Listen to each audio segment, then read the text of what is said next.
अब बात हो जाए बुजुर्गान दीन और औलिया अल्लाह की खदमात के हवाले से। इन दरवेश हस्तियों की दुआओं की बदौलत आज भी निज़ाम कायनात चल रहा है। हुक्म इलाही के बगैर तो पता भी नहीं हिलता, लेकिन बहुत से ऐसे अल्लाह वाले हैं जिन्होंने अपनी ज़िंदगी मखलूक खुदा की खिदमत में गुजार दी हो। दर हकीकत वही अल्लाह ताला के नेक बुजुर्गीदा बंदे जिनकी वजह से अल्लाह ताला के हुक्म से फैज़ जारी होता है। जी हाँ, बात हो रही है नारोवाल के इलाके में तकरीबन 150 साल की उम्र पाने वाले बाबा रहीम बख्श उर्फ काली भूरी वाली सरकार की, जिनका विसाल आज से 41 साल पहले हुआ। इनके सजादा नशीन कारी इशफाक और इरफान की मेहनत और लगन से इनकी मिसाल के साथ दारुल उलूम मोहम्मदिया लिलबनात मदरसा कायम है, जहाँ पर इलाके की बच्चियों को दरसे निज़ामी की तालीम दी जाती है। नुमाइंदा PNP न्यूज़ HM फयाज इनके मज़ार के बारे में बता रहे हैं। देखते हैं इनकी खसूसी report. HM Fayaz, PNP news channel, Lahore.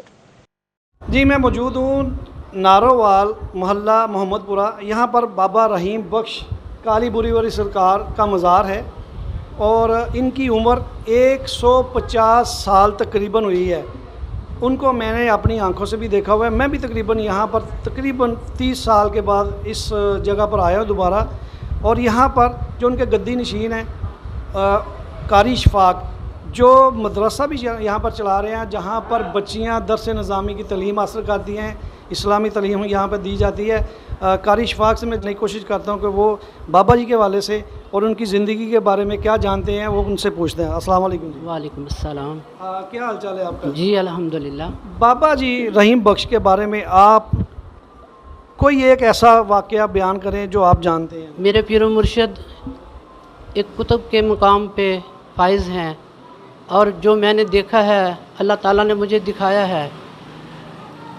इनकी बहुत करामतें हैं। एक करामत ये है कि यहाँ हमारे दरबार के सामने एक जगह थी खाली, जहाँ आप चारपाई पर बैठते थे, लेटते थे, उनके कदम लगते थे। फिर एक दिन मैंने देखा कि वो कह रहे हैं कि बच्चा यहाँ AC नहीं लग सकता, तो मुझे समझ नहीं लगी। फिर 2-3 दिन बाद मैंने ख्वाब में देखा मुझे फरमा रहे हैं कि दीवारें बना रहे हैं। मैंने कहा सरकार दीवारें क्यों बना रहे हैं? फरमाया इतनी महंगी जगह हमने ख़रीदी है तो क्या हम मदरसा ना बनाएं? तो फिर मेरे पीर मुर्शिद ने जब ये फरमाया, दूसरे तीसरे दिन जब नीलामी में हमें ये जगह हमने ख़रीदी और बेशक महंगी थी और मेरे पीर मुर्शिद का कौल सच्चा हुआ। उन्होंने फरमाया था कि मदरसा ना बनाएं, फिर हमने यहाँ मदरसा बनाया। और फिर हमें पता चला कि उनके फरमाने का मकसद ये था कि AC नहीं लग सकता। AC लगने की तबीर ये थी कि यहाँ मदरसा बने और बच्चियाँ कुरान पाक की तिलावत करें और हमें उनकी ठंडी हवा पहुँचे। आप यहाँ पर इस वक्त गद्दी नशीन है, आपने अपनी आंखों से बाबा जी को देखा है? नहीं, मैंने नहीं देखा। आपके वालिद ने? हमारे वालिद थे ना, उन्होंने देखा है। हम बहुत छोटे थे तो वो हमसे बातें करते थे सरकार की। सरकार हमारे बहुत अच्छे हैं, नरम दिल के हैं, मोहब्बत करने वाले हैं। आपने इस तरह उनके साथ जो हमारे मुरीद हैं ना, बड़ी दूर से आते हैं, सरकार से मोहब्बत करते हैं, उनके साथ प्यार से मोहब्बत से रहना है, किसी के साथ कोई ऐसी बात नहीं करनी। बाबा जी के बारे में कोई ऐसा वाक़या बड़ा मुख्तसर से मुझे बताएं। बाबा जी का जो यहाँ पे मज़ार है, इनकी कोई ऐसी बात जो आपके वालिदैन ने आपको बताई हो? हमारे वालिद थे ना, वो जब हयात थे ना, तो उन्होंने यही एक बात की थी हमसे। एक हमारे पास एक मरीद आया था इधर, उनके बाद औलाद नहीं थी, तो उन्होंने बताया कि सरकार बैठे हुए थे, तो वो अपनी मौज में बैठे थे। उन्होंने कहा कि सरकार हम इधर से गुज़रे थे, सोचा कि आपके पास बैठ जाएं। उन्होंने कहा बच्चा मुझे पता है आप किस काम से आए हैं, आपको बताने की ज़रूरत नहीं है, कोई टेंशन वाली बात नहीं। आपने भी कोई अपनी तरफ से कोई किताब वगैरह लिखी या नहीं? ये किताब के बारे में मैं आपको बताता हूँ कि मैंने तकरीबन 25 सालों में मैंने एक किताब लिखी, जिसका मेरे पीर मुर्शिद जब मैं मस्जिद से नमाज़ पढ़ के आता तो मुझे सीने से लगाते, कहते मौलवी नमाज़ पढ़ के आ गए। मैं क्या हाँ। तो उनके मेरे पेशानी को चूमने का फैज़ ये हुआ कि अल्लाह ताला ने मुझे एक ऐसी किताब लिखने का मौका दिया जिसके 7000 सफ़हात हैं और फ़िक़ी किताब है और किसी के ख़िलाफ़ नहीं, उसमें प्यार ही प्यार है, उसमें मोहब्बत ही मोहब्बत है।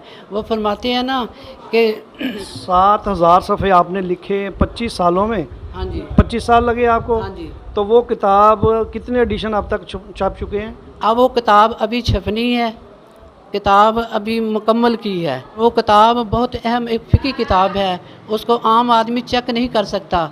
यानी कि सरकार के फैज़ से अल्लाह ताला ने मुझे इल्म दिया और कुरान पाक को मैं समझता नहीं था, और इनकी दुआ की बरकत से अल्लाह ताला ने मुझे तर्जुमा तफसीर की सआदत बख्शी। माशाल्लाह। मैं एक जो इनके दूसरे भतीजे लगते हैं आपके, वो गद्दी नशीन हैं, मैं उनसे जानने की कोशिश करता हूँ कि वो बाबा जी के हवाले से क्या कहते हैं। कोई टेंशन वाली बात नहीं है। उन्होंने बताया कि हमारे पास औलाद नहीं है। उन्होंने कहा बच्चा जाओ, अल्लाह ताला आपको औलाद देगा। और जब अल्लाह ताला ने उनको रहमत की, अल्लाह ताला ने उनको 4 बेटे अता किए और लोग मुबारकबाद देना छोड़ गए थे उनको कि अल्लाह ताला की इतनी रहमत हो गई कि इतने जब भी दुआ करते थे वो पूरी हो जाती थी उनकी। बड़ी मोहब्बत करते थे हमारी सरकार उनसे, तो हम भी उनके ही नक्शे कदम पर हैं। हम इधर, मैं गद्दी नशीन हूँ, इधर मोहम्मद इरफान मेरा नाम है।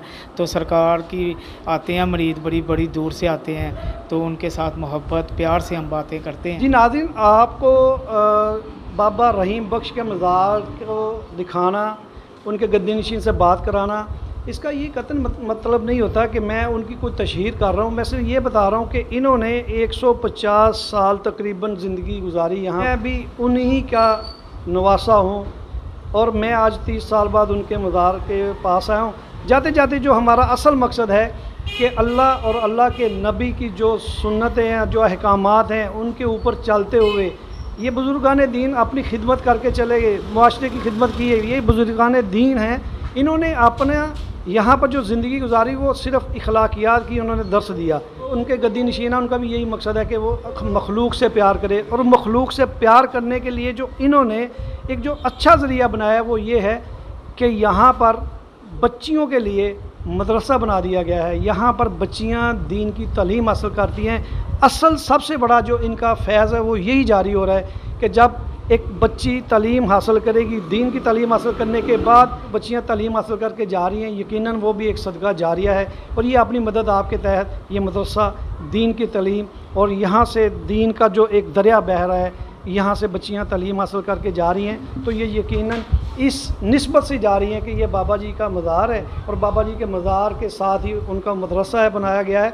असल मकसद आपको बताने का यही है कि जब आप मखलूक से प्यार करते हैं तो फिर वो आपके लिए एक सदका जारिया बनने के ज़राए पैदा होते हैं, रास्ते पैदा होते हैं। मखलूक आपकी बख्शिश के लिए दुआ करती है, आपकी आखिरत के लिए दुआ करती है। तो हम भी दुआ गो हैं कि अल्लाह ताला हमें भी और अल्लाह के नबी के जो रास्ते हैं उस पर अमल पैरा होकर हम भी इनके नक्शे कदम पर चलते हुए मखलूक की खिदमत करेंगे।